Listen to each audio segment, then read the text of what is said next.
Hello hello साथीहरू, नमस्कार। हजुरहरू सन्चै हुनुहुन्छ? आज शनिबार त्यही अलि एकदमै आरामसँग पकाउन पाइन्छ नि त। फेरि आज बिहानै अब म चाहिँ किचनतिर लागेर आसपासपिनाको लागि खाजा बनाउन लागिरहेको छु। उनीहरूलाई खाजा के खान्छौ भनेर सोधेको। पास्ता बनाइदिनु न मम्मी भन्न थाले। फेरि छोरीहरूले अब यसरी पास्ता बनाएर दिएपछि त 2-3 घन्टा त केही नै खाना पर्दैन नि त, सताउँदैनन्। अहिले यति बनाएर दिएपछि त 10-11 बजीतिर खाना खुवाइने भयो। त्यही भएर म चाहिँ उनीहरूको लागि पास्ता बनाउन लागिरहेको छु। पास्तामा चाहिँ अब उनीहरूलाई खासै त्यस्तो धेरै केही राख्न परेन के अरे, अलिअलि प्याज र टमाटर राखेर सादा बनाउने हो, खुर्सानी हाल्न नै परेन।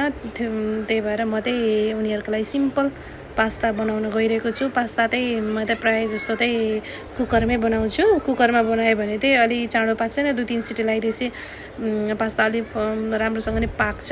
गिलो टाइपको भएपछि उनीहरूलाई खाना पनि सहिलो हुने भयो। त्यही भएर म चाहिँ कुकरमा पास्ता बनाउन गइरहेको छु। यति कुकरमा पास्ता बनाइसकेपछि चाहिँ उनीहरूलाई दिएपछि चाहिँ म आज खाना रेडी गर्छु। आज त अलि फुर्सदको समय, घरमा आज त मिठो खाना पर्यो नि त भनेर म के पकाउने भनेर सोचिरहेको छु कि।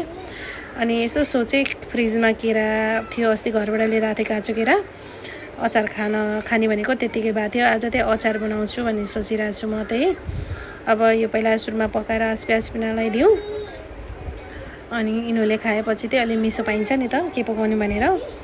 अनि त्यसपछि चाहिँ म आज चाहिँ केराको अचार बनाउँछु। अनि मलाई कस्तो पुलाउ खान मन लागिरहेको थियो।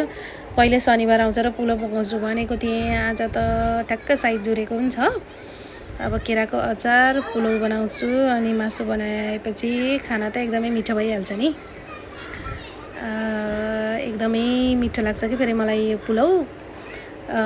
कति दिन भयो खाएको पनि छैन। आज त मिठो बनाएर खाने हो। अब यसरी पास्ता पनि लगभग अब अलिकति पानी राखिदिन्छु सस राखेर, अनि रेडी हुन्छ पास्ता। यहाँ आसपासपिनालाई हतार भइसकेको छ कतिखेर पाक्छ र खाने भनेर।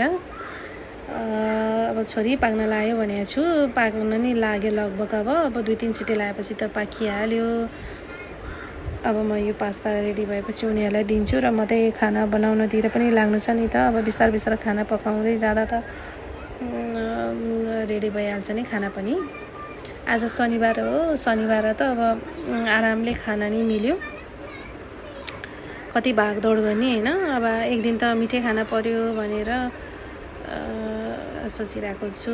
ल पास्ता पनि रेडी भयो। आसपासपिनालाई पास्ता एकदमै मिठो लाग्यो भनेर भनेको थिएँ।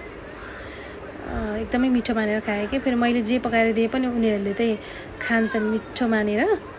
मलाई पनि पकाउन मन लाग्छ। त्यही भएर उनीहरूले जे भने त्यही पकाइदिएपछि मलाई पनि खुसी लाग्ने, उनीहरूलाई मिठो लाग्ने। यस्तै छ हाम्रो शनिबारको दिन। बाई बाई साथीहरू, हजुरहरूले पनि मिठो बनाएर खानु होला।